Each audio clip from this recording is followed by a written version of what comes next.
धर्मनिरपेक्ष लोकशाही गणराज्य घडविण्याच्या व त्याच्या सर्व नागरिकांस सामाजिक आर्थिक व राजनैतिक न्याय विचार अभिव्यक्ती विश्वास श्रद्धा व उपासना यांचे स्वातंत्र्य दर्जाची व संधीची समानता निश्चितपणे प्राप्त करून देण्याचा आणि त्या सर्वांमध्ये व्यक्तीची प्रतिष्ठा व राष्ट्राची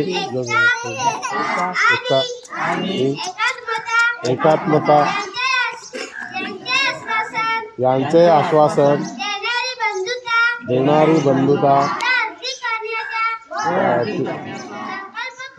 संकल्पपूर्वक निर्धार करून आमच्या संविधान सभेत आज दिनांक 26 नोव्हेंबर 1949 रोजी याद्वारे हे संविधान अंगीकृत आणि अधिनियमित करून स्वतः अर्पण करू. जय हिंद.